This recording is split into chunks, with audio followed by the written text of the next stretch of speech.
Hello, everyone here in the room with us and also virtually, those watching. Thanks so much for joining us with this incredible panel of CEO women.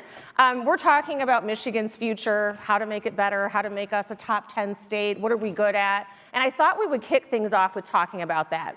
Michigan is a unique state. We have some unique talent here, and we have some unique resources. So I know, Rachel, we talked about this along with you, Sandy, backstage, about Michigan as a state and what's unique to us and where those opportunities are. Well, I think, yes. I have the words, and Sandy has the actual data, so combined, we're a good team. But no, I think so, for us, economic development is really important to make us a top 10 state, and to me, the most important thing is the fastest growing state. And I think the real thing is a strategy. And you look around the country, and what used to be happening between countries is now happening between states, in so much as everyone's competing. But like everything, I think if we're going to compete to win. And it seems almost every state has a nearly indistinguishable economic development strategy. Like, we're going to go deep on semiconductors because that's the future. We're going to go deep on AI because that's the future. And all of these things are true, but not all these things are necessarily Michigan's core strength. So to me, as we move forward, it really seems to be what is going to happen here that's unique and nowhere else. So again, this I'm about to say something about which I know zero, other than I can read an export table. But Michigan's biggest export remains agriculture. This is a unique thing. There's a ton of innovation happening there with climate change and water, and something conveniently we have. This seems like a core strength to me. Partly now, thanks to Elon Musk, love him or hate him, everyone's talking about co-locating R&D and manufacturing. Now, this is something that most states haven't done. Actually, that is Michigan's DNA. So to the extent there's a strategy there, that makes a ton of sense. So I really, to me, I think if we try to do everything, we're gonna do nothing. And I can give one example, and people who know me are probably sick of me doing this, but in a past life before I was a furniture retailer, I was in the solar R&D space. And one example I've seen when it really works when you focus and really laser focus with collaboration amongst all the sectors was this great example called Semitech. I got to know Semitech because we're sitting there at the Department of Energy getting all these great grant applications from SUNY Albany. Awesome, what a nice change from Stanford and Berkeley. What's going on there? Well, what was going on is in the 80s, when we, the US, was really concerned that the Japanese at the time were gonna clean our clocks on semiconductor manufacturing, there was a great consortium amongst the key manufacturers, Intel being obviously amongst them, the state, the university, and I think the key thing here is sustained. So it was this 10-year long-term investment with huge collaboration amongst all those players, and lo and behold, semiconductor manufacturing flourished in upstate New York. I got to know it because they'd pivoted at the time from semiconductors to solar. So there's examples of this working well, but they're really, really, really focused on your core strength. And that's what I don't see in our strategy. Sandy? Let me just give a few statistics. Please. All right. So, Rachel is right, and so are you, Rhonda. When you think about Michigan, we have so much to offer. Everyone knows that we have still the most renowned engineering talent in this country. Everyone knows that we have natural resources. I said earlier, we have 11,000 inland lakes. We have 19 million acres of trees. We control 30% of the Great Lakes surface water. Water is important in this country. We have world-class universities. You heard so many of them on the stage this morning. And why do we want to be a top 10 state? We want to be a top 10 state. It's more income per household.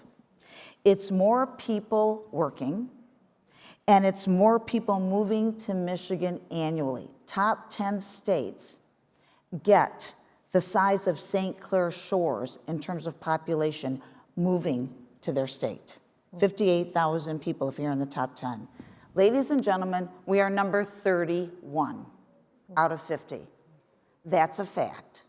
We don't have the 23 results yet, but we haven't leapfrogged other states. And other states are making investments just like we are. I give a lot of credit to our governor and the legislature.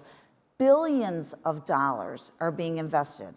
We don't have the impact of those investments yet, but we're not leapfrogging other states because they are spending money too. And so we have a lot of work to do to move up to top 10. And there's economic reasons for wanting to move up. And I know that my other panelists will talk about some of these issues, but to me, we do not have an economic toolbox that will take us to a top 10 state. And what do you mean by an economic toolbox? What do we need to have in it? Okay. The governor's not here, right? Okay, so okay, can I just give a few statistics? We do not have a research and development tax credit. We are one of only 13 states in this country without a tool for research and development, one of 13. We do not have a payroll tax credit. We're one of 8 without a payroll tax credit. We don't have enough site-ready investments. I mean, one of the reasons Ohio got Intel and so many suppliers surrounding them is because they had a site-ready with water in the middle of Columbus. And we do not really have the innovation and entrepreneurial support that we need. That's the tools, and we're working hard. The MEDC is working hard. We have to do more. Christina, why don't you jump in and talk about what is working when we're talking about this talent gap and luring people to our state? Yeah, so I think talent is definitely a key issue that we need to continue to address. We are not a net growing country or net growing state. If you look at the folks that talked about the education panel that was up here, 50% of the people that we're educating are leaving our state. Many of them are staying, but it's not nearly enough. We also, in manufacturing, we rank dead last in terms of what high schoolers want to go into. So there's a talent gap in the state and also in the manufacturing and more specifically. And so some of the things that I think could be successful and that we have seen as being successful are related to, we've got looking at different pools. So when we look at the pools of talent, people are typically looking at different areas. We should look at maybe boomerangs. So rather than trying to keep them, we can keep as many as we can, but some people are gonna go, let's get them when they come back. And so when they come back and start a family, we've got some really great assets, quality of life, is some of the natural resources that were talked about, other types of things. But we need to make sure that we've got world-class childcare, that we've got good educational resources, educational outcomes from K through 12, so that parents feel comfortable locating here. We also need affordable housing. So making sure that we've got the right assets to attract boomerangs. And then the other pool that we have looked at Cascade Engineering is really looking at returning citizens as a population and people who have been formerly incarcerated or people who are coming from poverty. The stat is 41% of Michiganders are at ALICE or below, which is the asset limited, income constrained yet employed. And so looking at that pool, how can we move people from that pool into jobs? I think manufacturing has a unique opportunity to have a lot of starter level jobs that people can get their feet under them.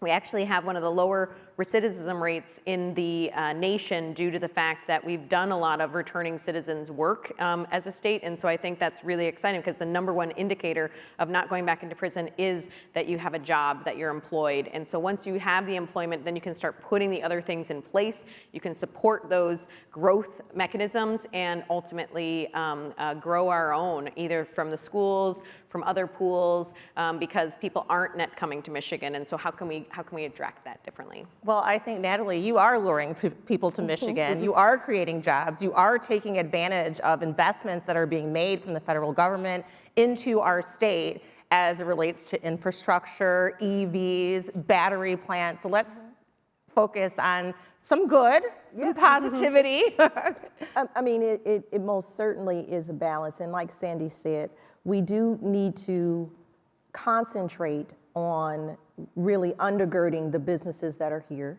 We need to be on the cusp of innovation, so R&D, investment is extremely important. But we are in the state of Michigan, and the state of Michigan makes things. Yes. And it was one of the key motivating factors when I decided to start the EV charger manufacturing. There were a number of states that we were considering, and there were a number of states that were considering us. But I wanted to keep it in Michigan. And more importantly, I wanted to keep it in the city of Detroit because, I mean, where else would you make EV charging manufacturing other than the city of Detroit? We are the automotive capital of the world, and so we do have resources that exist here. We do know how to make things. We know how to build things, and we know how to build things well. And so my thought process was to capitalize on the engineers that are here, the engineering talent, to capitalize on the skilled labor that knows how to build automotive engines and parts and pieces, and to capitalize on the vendors that are here in the state of Michigan that I knew had the ability to migrate or to matriculate into this EV industry very easily. And so I never found that there was difficulty with respect to workforce. I just found that there was difficulty in engagement in education so that we could have our community to understand that, particularly in the industry that we're in the EV sector, that these opportunities are there for them. We just had to have and have to continue to create bridges with those communities so that they can understand that the skill sets and the talents that they have are transferable to this industry. You're talking about a multi-trillion-dollar industry right now. It is the fourth industrial revolution with respect to electrification and mobility and infrastructure as a whole. We are in an unprecedented time. We are likely not to see this type of investment for some time to come. And so when you're talking about equity and inclusion, when you're talking about giving opportunities for everyone, it does have to be a collaborative effort so that the communities that we are trying to engage, those that are unemployed, underemployed, low income, have the ability to understand that there are opportunities for them, and we need to bridge the gap in that. How are we doing as a state bridging that gap? I think that we're doing well. That education gap, to see that there's opportunity in our state like this that's so unique, and there's so much funding in it for even people to start businesses like you have. It's interesting, representation matters. So I always say this, you can't be what you can't see. So it has to start with each of us individually and collectively as stakeholders in this industry, from the corporate level, from the government level, from the utility level, and from the educational level. We all have to take a part in that. There's not one person that or one entity that can own it, and there's not one entity or person that does own it. And so we all have to collaboratively see the value and the worth in that. We created a program called Communities in Charge at Dunamis, and that program is very specific to EV deployment, EV charger deployment, of course, but going in communities where they are. So creating the community engagement and the education about why would I want to drive an EV? How can I drive an EV? I thought that they were too expensive. How do I have the ability to put an EV charger in my house? I thought I was going to run out of a charge if I go 100 miles. That's, I'm just going to stick with my ICE engine. And so we decided to create a program where we would use faith-based organizations and nonprofit organizations, because you have a structure there that's already created. You have an audience that's right there that you can just talk from the pulpit, and you can say, hey, this is why this is for you. This is going to benefit your community in these ways. This can benefit you economically. It can benefit you job-wise or career-wise. It can benefit your communities environmentally. The impact of that. Many communities of color, most communities of color that have environmental issues also have, economic challenges as well. So these are the communities that need this the most, the environmental justice communities and low-income communities. So it's absolutely imperative that we get that messaging across and engage first, respectfully, in order to tell what the advantages are, meet the communities where they are, and then provide the opportunities from there. I love that you're doing that work, Natalie, and I think it's, as Suzanne Shank said, that's really an example of the radical collaboration. I don't want to be a Debbie Downer, but I do want to give, Let's keep it real. I do want to give a statistic and then an idea that emanated from Business Leaders for Michigan. And so our K through 12 education system in the state of Michigan is number 42 in the nation, 42nd in the nation. That should be alarming to all of us. And when I talk to my friends, they say, yeah, but my school district is great. It's just the rest of them. So what I do with those friends is I send them to launchmichigan.org, which shows you how your school district is doing compared to your peers in the country for your size. So if you think your school district is doing great and you're not part of the 42nd out of 50, go to launchmichigan.org. Our system is failing, and we have to make radical change because no one's in charge. There's no accountability. There's no authority to improve. Kudos to the governor and the legislature. They actually gave $240 million to the Michigan Department of Education to gain efficiencies in the school system and drive more dollars in the classroom. You know how much has been spent so far? Zero. Michigan is only one of 6 states in this country that does not place the governor in charge of the leadership of its education system. That takes a ballot vote. That's a big change. It's a lot of work. We have to get there. We have to change how we educate our children, and we have to put more dollars in the classroom to get them ready for the future.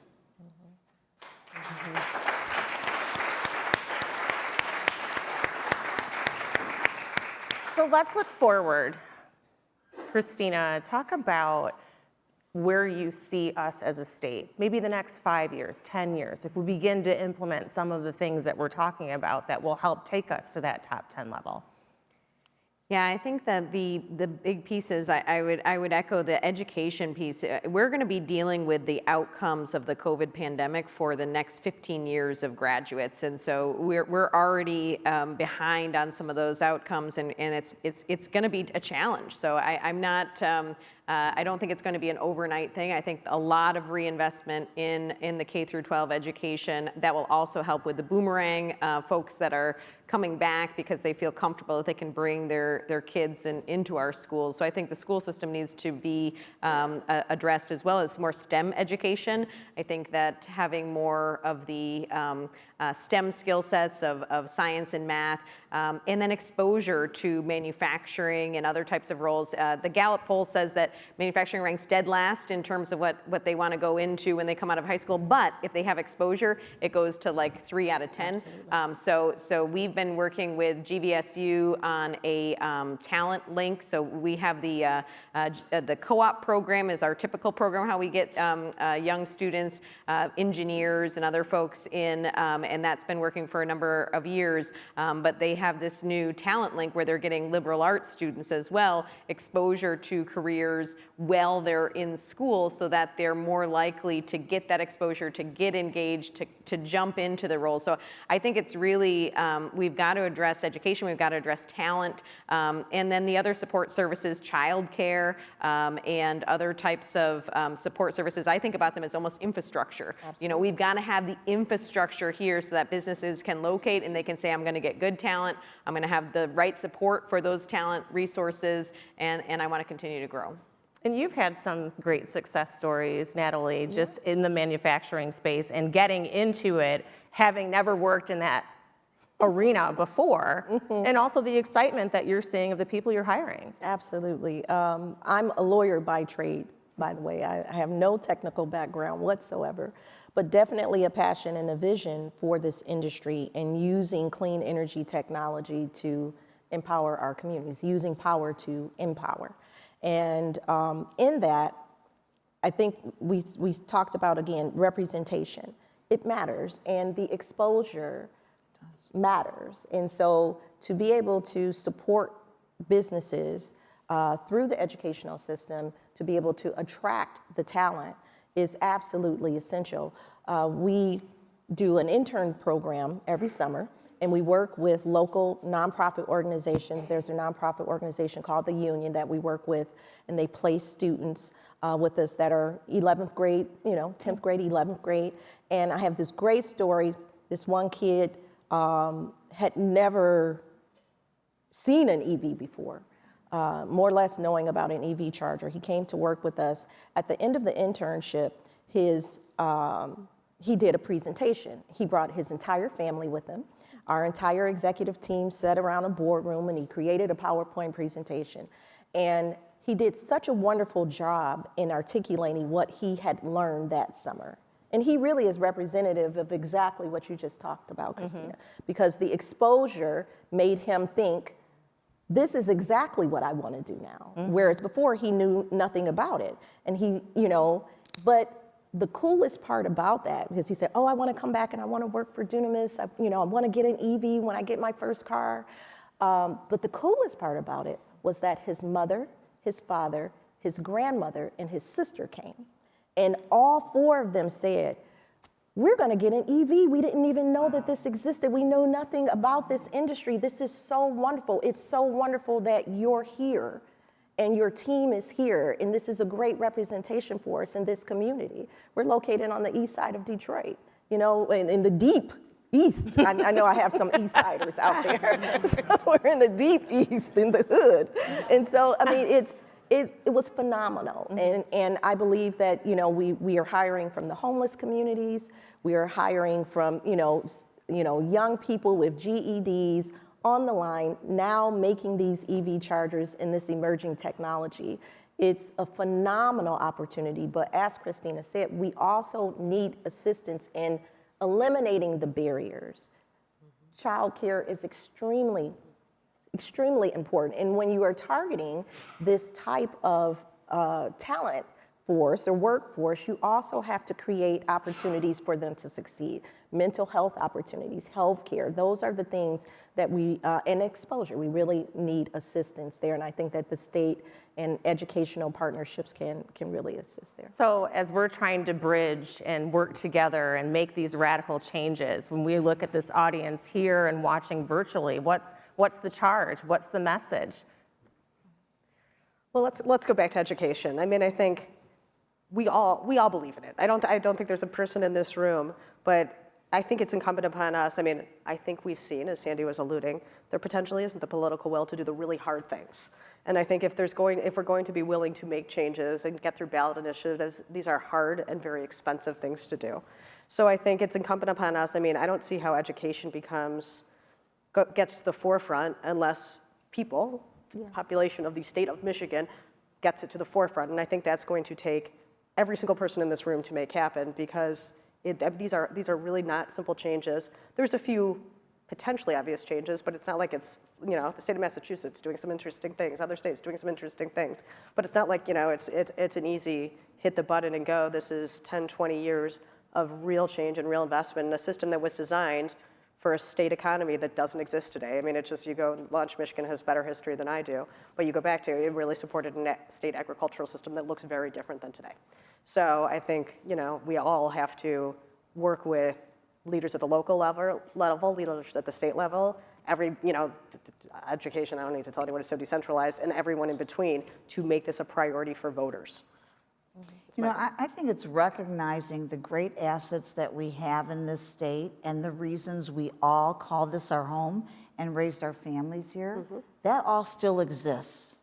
And I believe that this community is more collaborative in terms of wanting to get things done than anywhere else I've traveled in this country.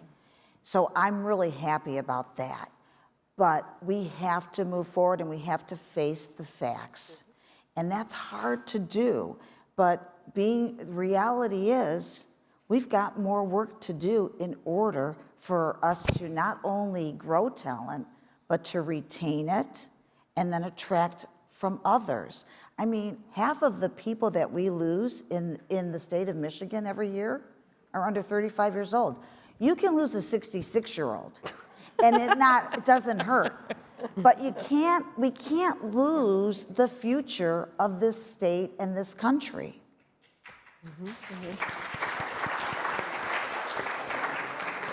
I've certainly seen a transformation. I work in downtown Detroit at Channel 4 every single day. I've been there for 21 years downtown. She gets up at 2 a.m. And I wake up at 2 a.m. But I have watched the transformation in front of my eyes of more young people. Like just the downtown space, who's there out and about at 2 o'clock in the morning? It's a different place. So we have found a way to bring young talent here and keep them. I mean, I look at rocket companies, we've heard from them on the stage throughout the last couple of days. They are doing a phenomenal job. You have a different space. You're in Grand Rapids. What successes are you seeing there?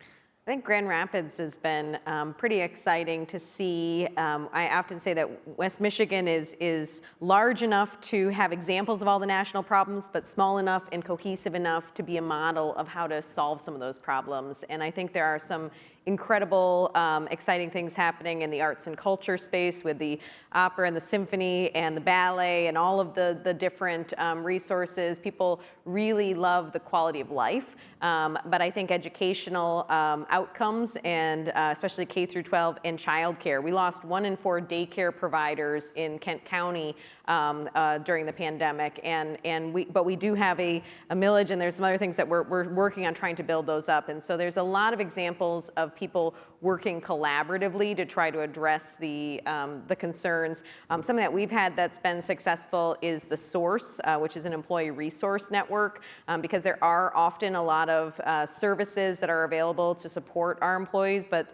they may not know how to access them. And so having a social worker on site that can help with different things that they might be having issues related to. We started a housing opportunity fund at the Source, which helps with down payment assistance for first homes and some other areas. And so I think there's a lot to be excited about, but I think making sure that we've got good education, childcare, transportation, and housing. That's the infrastructure that's needed to supercharge the engine of innovation and excellence that we have in West Michigan and in Michigan in general. So I had an opportunity to tour Huntington downtown. Beautiful, multi-level building right across the street from Comerica Park, windows all around the building with views of the Ambassador Bridge and all the way to the east, the west, the north, the south. And it's empty. There's not a lot of people that are there every single day. It's not empty. It's not totally empty, but I saw a great office that I could use and a rooftop I could throw a party.